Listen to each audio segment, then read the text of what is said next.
So everybody, when I never met in person, I never met Jordan Peterson in person. But I said to him when we met right before lunch, something that is said to me by so many people who meet me for the first time: I feel like I know you. And that is the highest compliment in effect. I now understand what a compliment it is when I receive it, because I never gave it to somebody before you. And I have watched you for hours and listened to you and read your book. And in fact, I didn't just read your book, I heard your book from you. So I want to tell you something without embarrassing you. But I think I like to, you open your heart and your mind, and so do I. When I was very young, I realized that God or nature had given me what I have called a goodness detector. And I always knew when I was in the presence of a good person, because that's all I really care about. I think brains are wildly overrated, wildly. That's why I think you're not bright if you join Mensa. Why you would want to announce to the world your IQ is so bizarre to me that I'm sure there are nice people there, but I don't understand it. But I always picked up that, and I've always been right. I'm batting 1,000 essentially. And when I heard you read your book, the passion comes from, I just want to help people lead a better life. And it's really, it's quite overwhelming. You didn't just read that book. I won't say you sang it, but I like that you use music. I'm very much into music too. So this is the man that I'm honored to have this dialogue with, because everybody knows you're bright, but I know you're good. So I wanted to state that at the outset.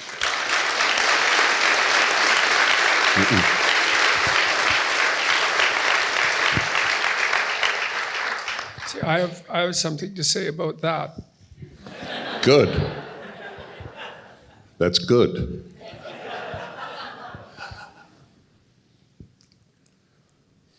See, I don't think it's true. I mean, this is why.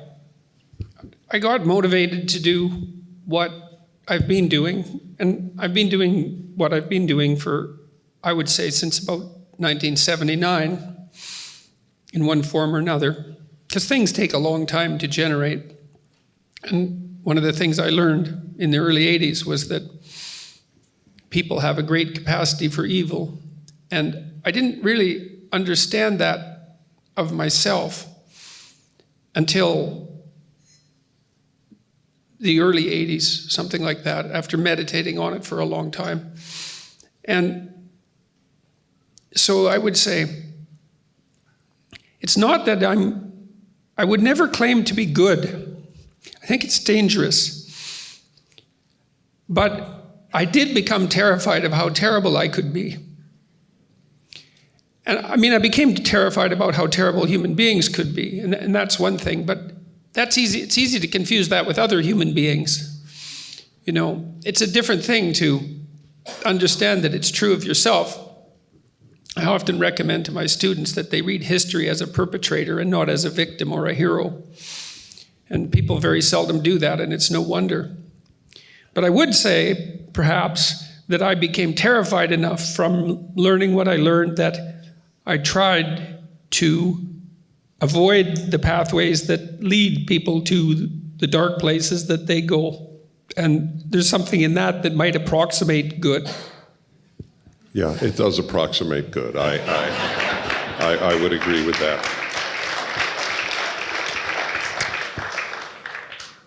The parallels between us are so eerie to me that in my book on happiness, which came out in '99, I actually have a chapter on the necessity of having a tragic view of life. And then I hear you speak of, like just now, this tragic view of life. And ironically, if you don't have that, you can't be happy. So it's just another example of this, and that you're getting this message out. If you want to comment on that, please. If not, I'll go on. You are such an, I watch you and you're such an intense listener. I don't know when you're going to react. So if you... Well, there's this old idea. You all know this idea. It's an idea that's expressed, for example, in the classic Disney movie, which I really like, called Pinocchio. And when Pinocchio is attempting to free himself from the forces that manipulate him as a puppet and to become an autonomous being, he is required to go to the darkest place to find the worst monster and face that voluntarily. And in doing so, he rescues his father. And that's a very old idea. I don't know how old it is. It's one of the oldest ideas we have in written form, and there's no doubt that in its pre-written form, it would be tens of thousands of years older than that. And it's a very strange idea that you have to journey to the darkest abyss to free the spirit of your father. But there's a reason for it, and it has to do with the tragic view of life, which is that you can't discover what you're capable of being or withstanding, and those are the same things, if you hide away from any of the things about life that are terrible but true.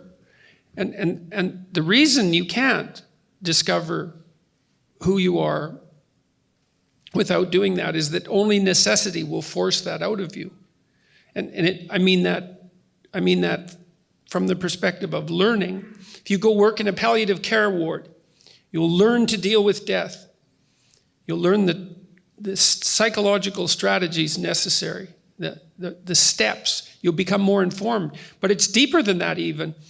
We know now from a biological perspective that if you put yourself in new situations, in new and challenging situations, that new genes turn on in your nervous system and code for new proteins that produce new neurological structures. And so you can't even be what you are fully biologically unless you expose yourself to everything that you can expose yourself to as you journey through life. The old idea of a pilgrimage was predicated on that idea, as is walking in Chartres Cathedral, the labyrinth. The idea that you walk the labyrinth in Chartres and you come to the center is that you traverse every corner of the world, quarter by quarter, and then you come to the center. And the center is the center of the church, and it's the center of the crucifixion, it's the center of suffering. And you can't get to what that center signifies without having journeyed everywhere. And so the tragic view of life is necessary because it puts you on the journey that reveals to yourself who you could be if you were courageous as you could be and as truthful as you could be. And that's equivalent to discovering, to revivifying your dead father, because you are an ancient creature in some sense, and perhaps one with a spark of divinity inherent in it. But you will never release that unless you're willing to go everywhere that you have to go, because only necessity will call that out of you. And so you can't be happy. You can't be complete you can't know what you could withstand. You can't have any proper sense of self-respect unless you know what you can tolerate. And if you avoid everything that you have reason to avoid, but should nonetheless not avoid, you won't know who you are, and then you can't live properly. So you have said on a number of occasions, and on every occasion that I have watched you say it, Not a single person in the panel, you often talk on panels, not one person has ever actually reacted to it. I totally get it. Nevertheless, it's one of the most important things you regularly say. You live as if there is a God. Is that correct? Well, people ask me if I believe in God. You know, I'm going to release a podcast about that because I answered that question for about 2 hours in Australia because people kept asking me that question, which I really don't like.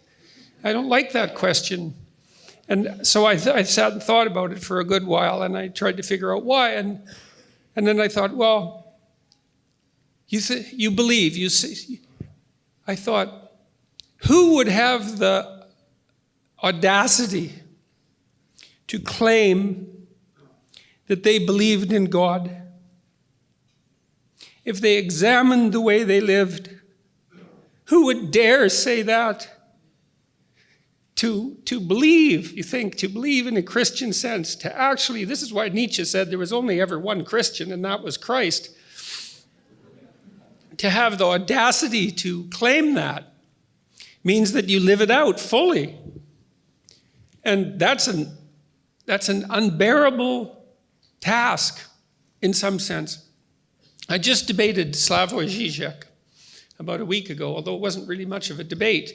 It was a strange event. But he said something very brilliant, and to me that justified the entire event, at least from my perspective. He talked about Christ's moment of crisis on the cross when he cried out to God that he had been forsaken. And what Žižek said was that what that meant was that the conditions of human existence are so tragic that even God himself in human form lost faith for a moment in the goodness of being. And I thought that was a remarkable observation because, well, if God himself would lose faith under such conditions, what would you expect from normal human beings confronted with what we're confronted by? And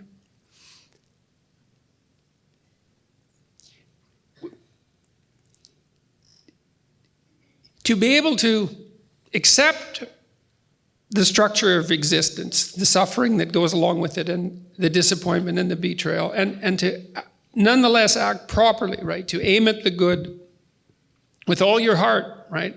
To dispense with the malevolence and your desire for destruction and revenge and all of that, and to face things courageously and to tell the truth, to speak the truth and to act it out. That's what it means to believe. That's what it means. It doesn't mean to state it. It means to act it out. And unless you act it out, you should be very careful about claiming it. And so I've never been comfortable saying anything other than I try to act as if God exists, because God only knows what you'd be if you truly believed. I mean, if you think about it in some sense, that's the central idea in Christianity, is that if you were capable of believing, it would be a transfiguring event, a truly transfiguring event. And I know people experience that to one degree or another, but we have no idea what the limit of that is. And we have no idea what the possibility is within each person if they lived a life that was maximally courageous and maximally truthful. You know, because maybe you're running at 60% or 70% or 20% and at cross purposes to yourself. God only knows what you'd be if you believed. And so, well, I try to act like I believe, but I'd never claim that I manage it, because it's a lot to manage properly. And you have to be careful about claiming to manage things that you can't manage. And so that's part of the answer to that question. It's a great answer, as it happens.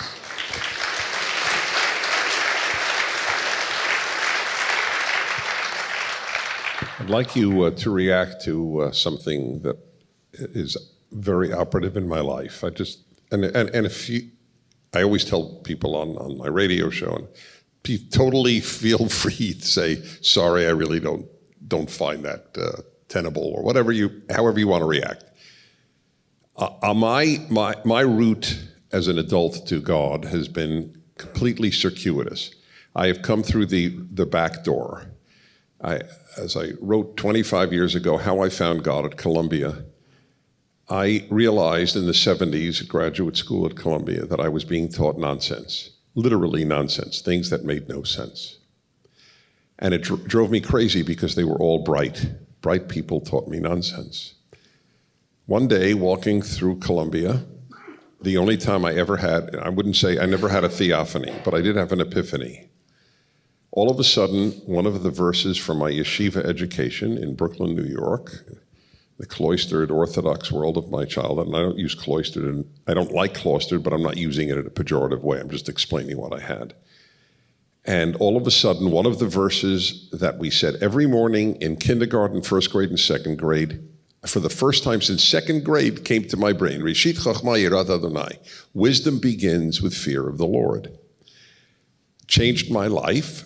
There's no wisdom at Columbia because there's no God at Columbia. And that is one of the ways I knew, without God, look what happens. Without God, look what happens morally, intellectually, in terms of wisdom. And my biggest reasons for belief in God are watching what happens when people don't. So I'd love to have your reaction.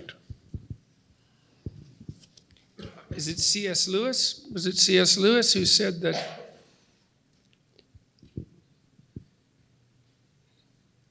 if you cease to believe in God, you'll start to believe in anything? That was the British guy. Chesterton. Yeah, Chesterton. Thank you. Right. Yeah. Yeah. Well, that's a good way of looking at it. I mean, if Catholicism, I've gone through lots of Catholic cathedrals in Europe, and of course they're stunning creations, but they're Gothic and strange, and the doctrine is eerie and complex and surreal, and the biblical writings are the same. You think of a book like Revelation, for example. But I think that the Catholicism, that's as sane as people can get. Broadly speaking, is that we need a metaphysic, a narrative metaphysic to hold us together. And it has to be predicated on something that's transcendent and absolute. And if you lose that, then you'll fall for something else. You'll fall for something else. Or you'll fall for nothing, which is no better. And I learned that from reading Nietzsche, and I learned that from reading Dostoevsky. And this is the problem with the rationalists like Sam Harris and the atheists, Dawkins. They believe that if we dispensed with our superstitions, we'd all become Harris and Dawkins. Rational beings devoted towards the good, however we conceptualize that for rational reasons. And I don't believe that, because I don't believe that we are rational beings fundamentally. I think we're deeply irrational. It's amazing that we can all sit in this room together without tearing ourselves into shreds. And I mean that. It's really quite a remarkable thing that all of us who've come from all over North America can sit here so peacefully and concentrate on a single thing without any tension or trouble. The improbability of that should not be underestimated. The unlikelihood that might be the case. And then the issue of God as well is that there has to be something of fundamental worth.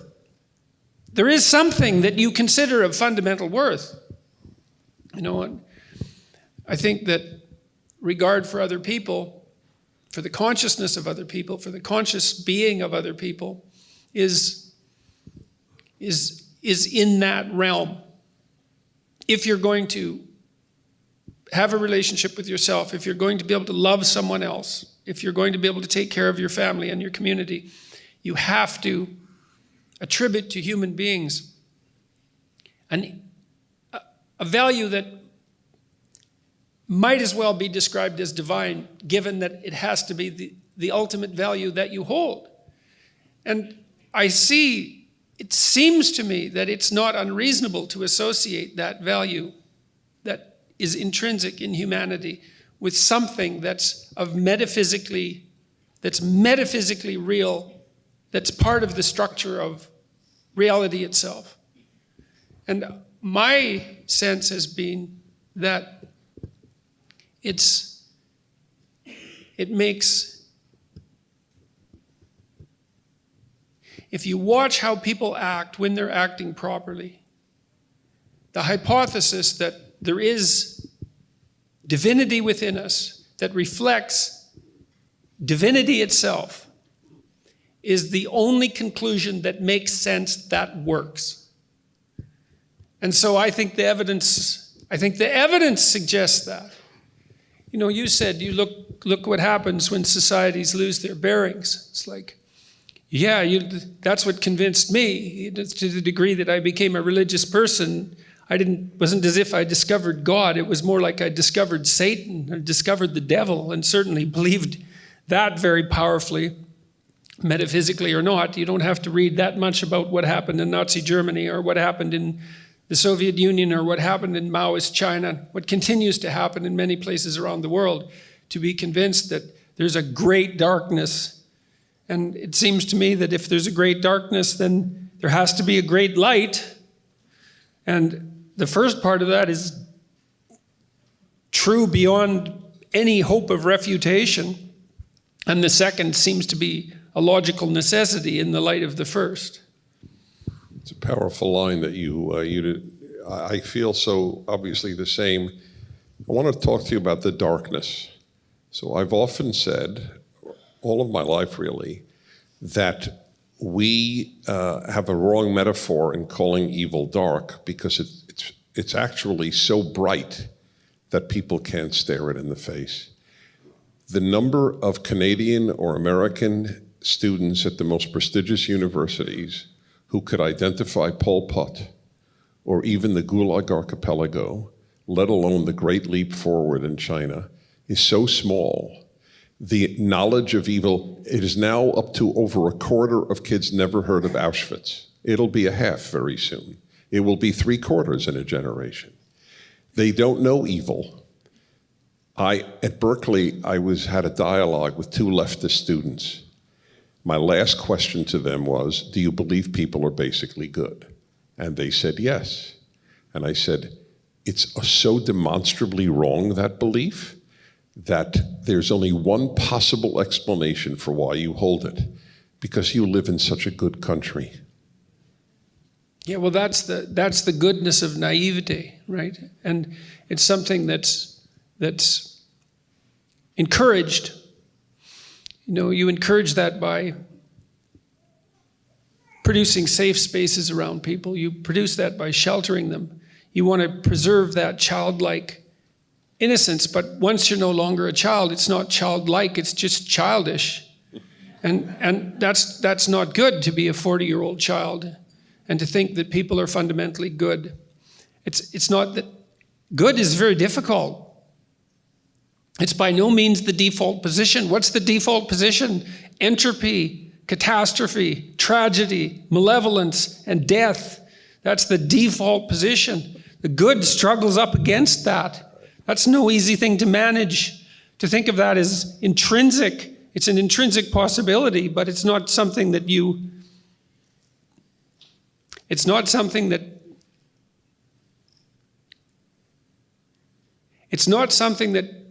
can manifest without faith and commitment. And the more faith and the more commitment, the better. And the deeper, the better. And it's the most difficult of things to do. And it's appalling to teach people the alternative. And I know that I can speak of this clinically. You know, the people who are most prone to post-traumatic stress disorder are naive people. And this is well known clinically. There's nothing about this that's questionable or unorthodox. If you believe that people are basically good and that the world rewards goodness with good in return, if that's your fundamental belief, that there's not really any such thing as evil, and you encounter someone malevolent, which could be yourself, well, that's often what happens to people who develop post-traumatic stress disorder. You know, it's very common that people develop PTSD because they've done something so incomprehensibly morally repugnant that it's damaged them psychophysiologically, and they cannot recover. It's very common among soldiers. It's not what they saw, although sometimes it is. It's what they did. They have no framework within which to conceptualize it. If you have no theory of evil, if you have no theory of good and evil, if you have no metaphysics, and someone malevolent touches you, you're done. And so, telling people that human beings are basically good and that evil doesn't exist makes them ripe fruit for the picking by the malevolent. And there's nothing about that that's positive. It's mere cowardice masquerading as virtue. It's the devouring mother from the Freudian perspective. I'll keep you innocent, I'll keep you young and naive, and nothing will ever come to harm you. It's like precisely the opposite is the case in life. That is why, by the way, I truly, yep.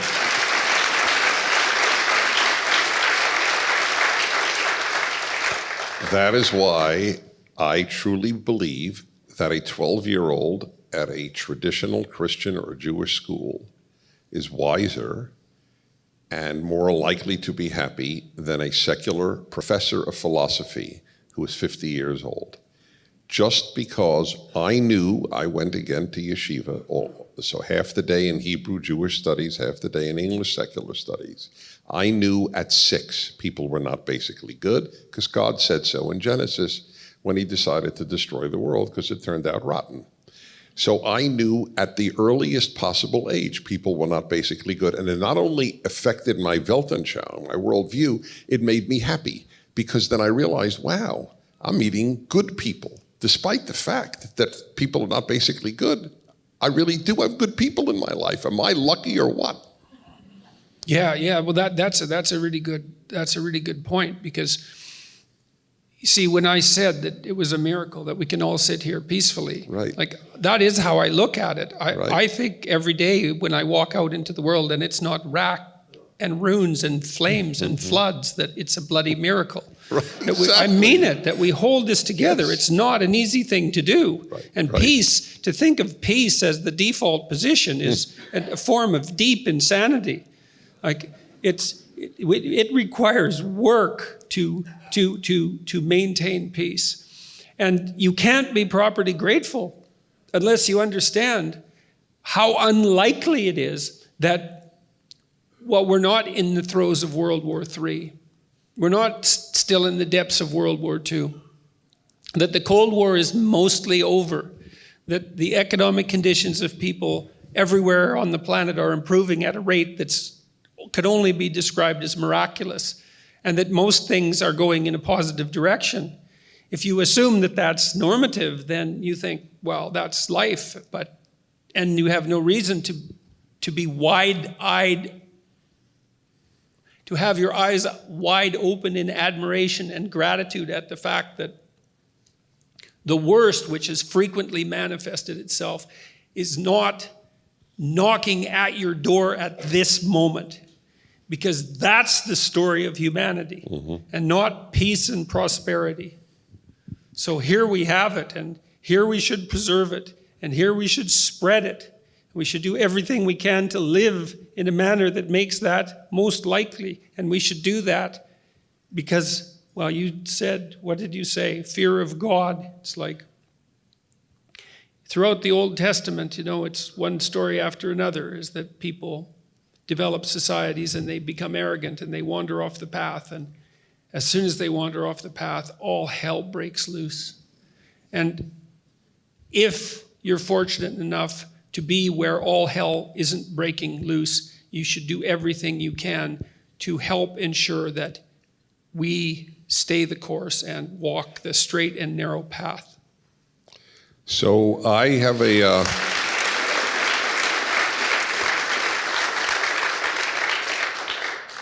So I have a very deep worry in light of our absolute unanimity, if you could speak of unanimity among two people. But we're so consonant in this.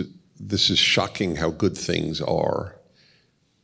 And yet, in the United States, and I follow Canada a lot, but I'll speak about America right now.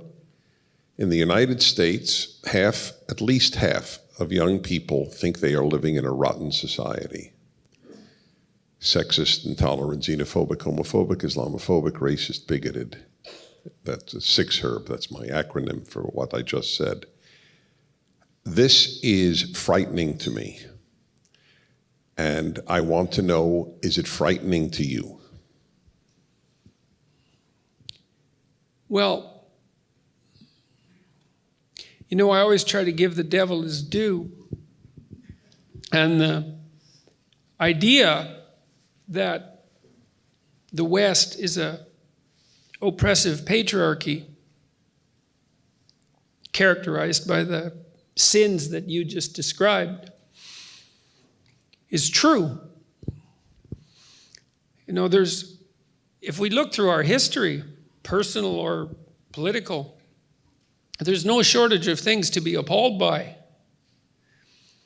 But that's not the question. Exactly, or that's not the issue. The issue is compared to what? No, it was Churchill, this time I've got this right. It was Churchill who said that democracy is the worst form of government, except for all the other forms of government. And I would say that about our societies, is that we have every reason to be awake and cognizant of our errors, whether they're political or economic or personal. But compared to how it could be, and how it has been in many places, and how it is most everywhere in the world, and how it was for much of the 20th century, things are so good here that it's absolutely beyond comprehension.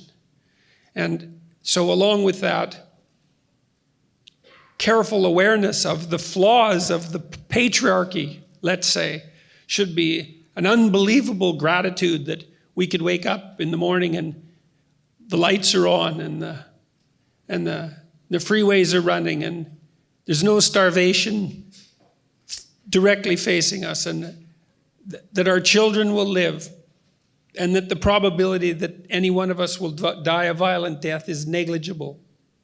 And the thing that bothers me about, one of the things that bothers me about the modern university is the absolute lack of gratitude that characterizes its teachings. It's like, it's half the story, you know, it's like people are oppressed by nature, and people are oppressed by culture, and people are oppressed by their own dark side.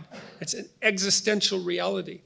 But you have to balance that. You have to understand that nature has its benevolent element, and that's what's given you life, and you have to be grateful for your culture, for everything that is provided to you. And you have to understand that people can be good as well as adversarial and malevolent, and you have to be grateful for that. And there's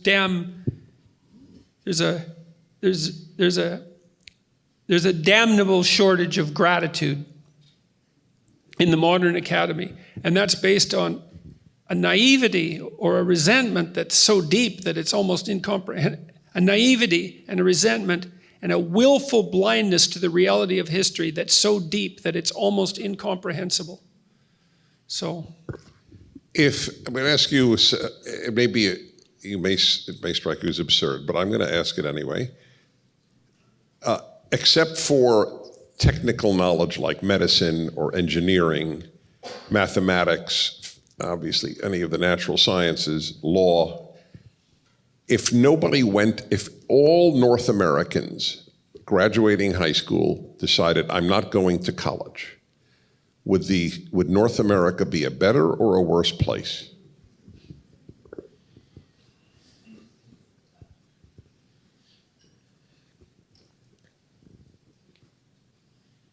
if you took away the STEM fields. Yeah, taking away the STEM fields. I think that universities, not colleges necessarily, I think that universities do more harm than good now. And I'm very loath to say that, because I've been part of the academy for 30 years and taught at great institutions. But the postmodern collectivist doctrine is so psychologically and politically toxic that I think that academia now does more harm than good. And it's not only what it teaches, which is the ideology, this ungrateful ideology which denies the existence of the individual. One of the things I might tell you, just so you know this, is that that you hear that there are debates about free speech on campus, about who should talk and who shouldn't. And people think that's what the debate is about who should talk and who shouldn't. But that's not what the debate is about. You're not even scraping the surface of the debate if that's what you think it's about. The debate on campus is about whether or not a human being has the capacity to communicate intelligibly as an individual or not. And the answer for the postmodernist collective types is that there is no such thing as an individual. And therefore, the very notion of free speech is absurd, because free speech is predicated on the idea that each of us has something to say that's ours, that's a consequence of our unique individuality, not our group identity or the multiplicity of our group identities, but something something that we have that speaks from our spirit, that can speak to the spirit of another and produce a negotiated peace. And that's what's being debated. The war that's going on philosophically or theologically in the campuses is far deeper than you think. The entire notion of the reality of the individual, which is, I think, also the entire notion of the idea that human beings are made in the image of God, most fundamentally. That is what's being attacked. It wasn't for nothing that Derrida called Western culture phallogocentric.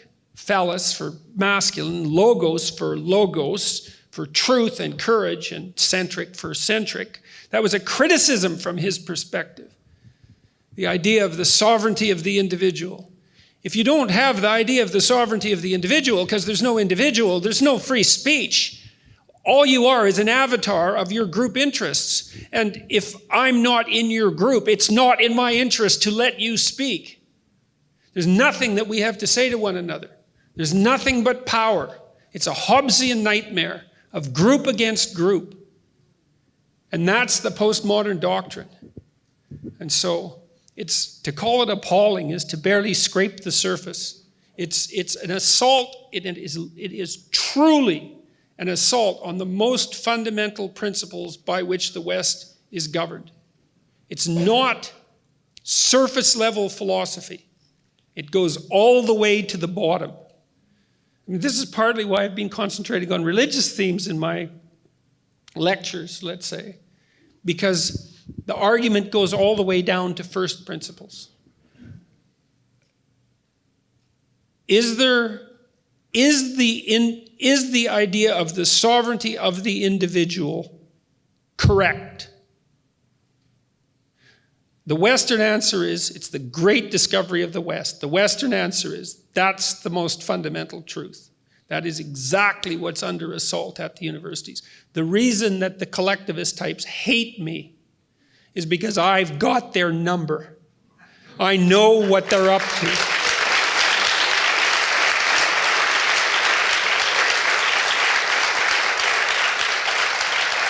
And I think further that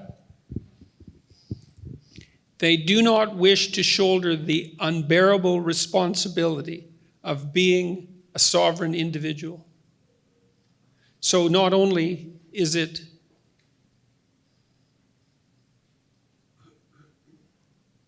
and that accounts for the cowardice And that accounts for the attempt to weaken the spirit of the people that they're teaching by overprotecting them. They're not willing to take on the responsibility. And the fault has to lie elsewhere. And I think that's a good judge of someone's character in general. It's like, well, the world is in a messy state, let's say. And the question is, whose fault is it? And the answer is, yours. That's the right answer. It's not the patriarchy, it's not some identifiable group, it's not some structure that's gone wrong, even though those things can go wrong. And that's the other fundamental truth of the West, is that things would be a lot better if you were a lot better. And you have to decide if you're willing to accept that. And you have every reason not to. It's a terrible thought.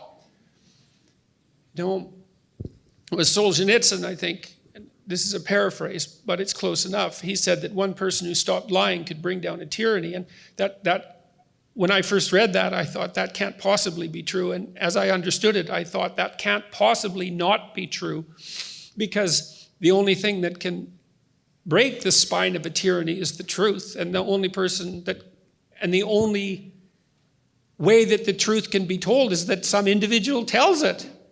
And so it's necessarily the case that tyranny is broken by the truth of the individual. But then the question is, well, is it going to be you that's going to do that? It's no trivial thing.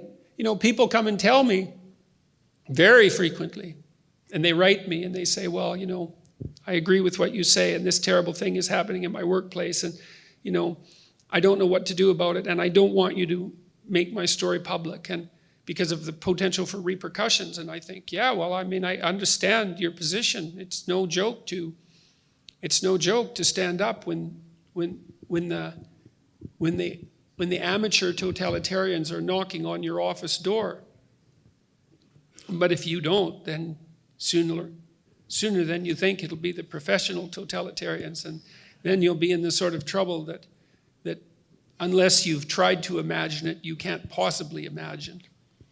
So, in the minutes remaining, I'm going to ask a few personal questions, as I did with the late, great Charles Krauthammer at one of our weekends, because people, like, including me, just fascinated. So here's one. What was the city in Alberta you grew up in? Well, it wasn't a city. Exactly. Okay. It was a little town. It's called Fairview. It's Right. about 800 miles north of the American border, so it's a long ways up there. Right. So how often, if at all, do you think, when people stop you at airports and you go around the world lecturing, Jordan Peterson from Fairview, it's hard to believe. Does that happen? Well, I live in a constant state of disbelief. I mean, I'm dead serious about this. Like, I think it's a form of post-traumatic shock in some sense.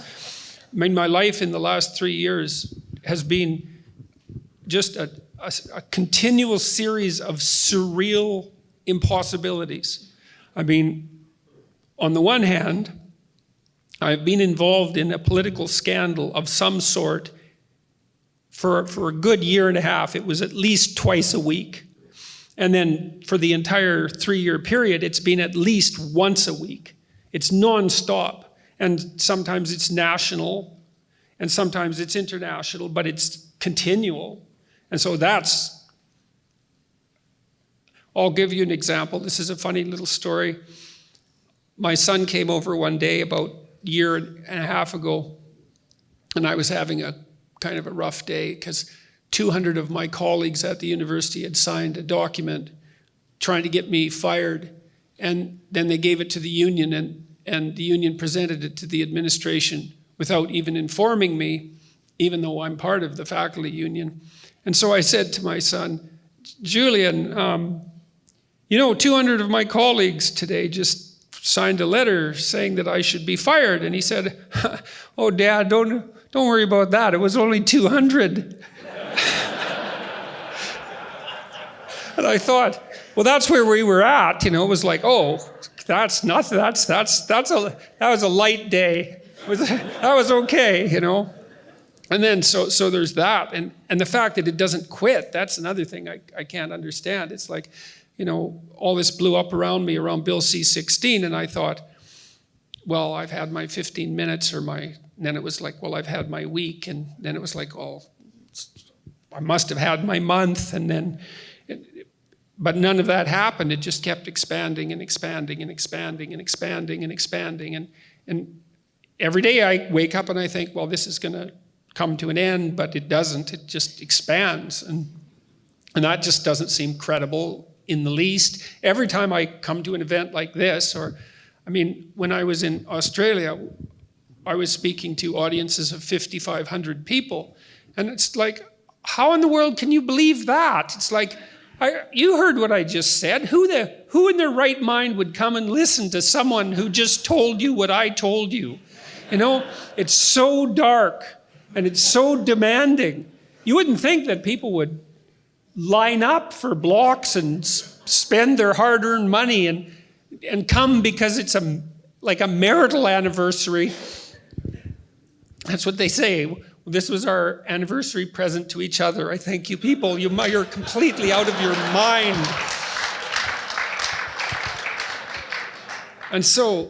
And then I think too, that the state of disbelief is necessary. And maybe that's an advantage to being older, because I'm too old to adapt rapidly. And this isn't the sort of thing that you should adapt to, right? I should be in a constant state of shock disbelief because it keeps my head on straight. I don't know what's going on exactly. I don't know why it's the case that what I'm saying is so necessary, apparently. But it seems to be, and I'm trying to figure out why, but I'm certainly not for a second. I think I take very little for granted. And I think I take even less for granted than you might think. I told you that I don't take it for granted that you can all sit here peacefully, and that is how I look at the world, is that if it isn't burning in rack and ruins, then I think it's a bloody miracle. And the fact that things have gone well for me and that I'm still standing, which is also a miracle of sorts. There were probably 30 different scandalous episodes that anyone with any sense would have thought would finish me. And they've all backfired. And that's also...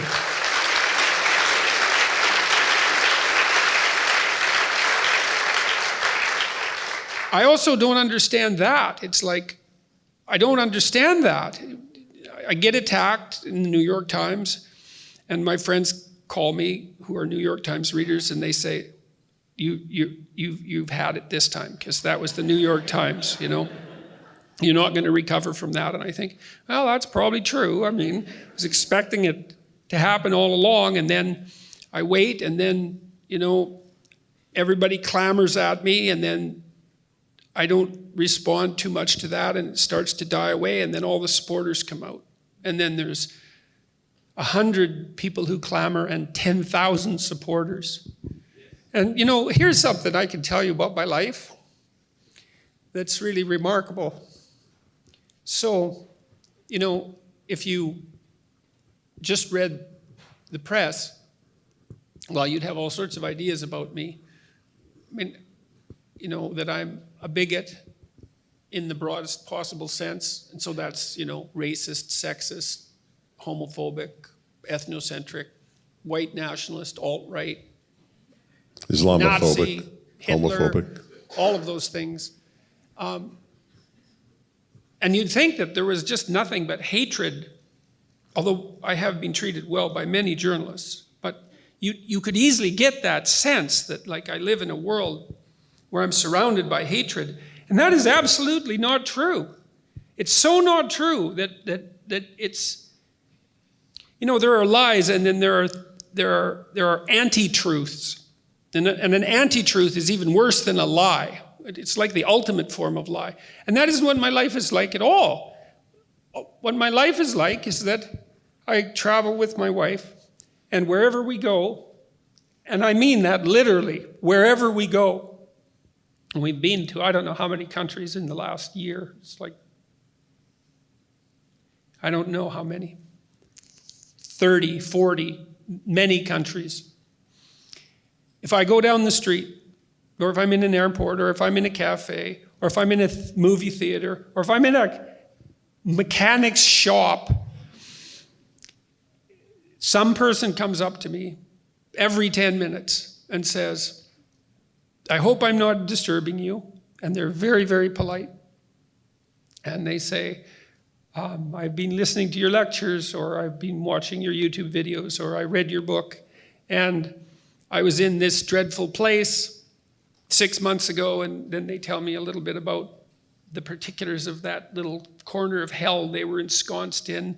And then they say, well, I've been trying to develop a vision for my life, or I've been trying to take more responsibility, or I've been trying to be grateful for my job, mundane though it may be, or I've decided that I'm going to try to put my family together and make peace, and I've really been trying, and it's really working, and things are way better, and thank you. And so, well, it's overwhelming to have that happen continually. It's very difficult to believe, but it's unbelievably positive. You know, I mean, if you could imagine, if you could ask for what you wanted, eh? You could have anything you wanted. You might think, it would be lovely if I could live my life in a manner so that wherever I went in the world, perfect strangers would come up to me, one after the other, and tell me that they're suffering much less, that their families are in better shape, and that their lives are on course because they took to heart something that I was communicating. That's as good as it gets, as far as I can tell.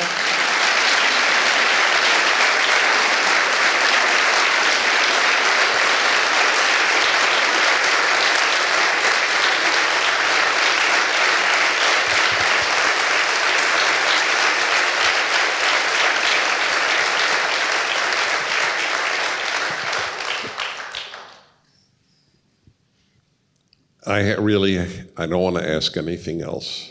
I think this was so powerful. And if that didn't prove my instinct is right, nothing will. Jordan Peterson, you are a good man. You are doing a lot of good. I thank God he made you. Thank you.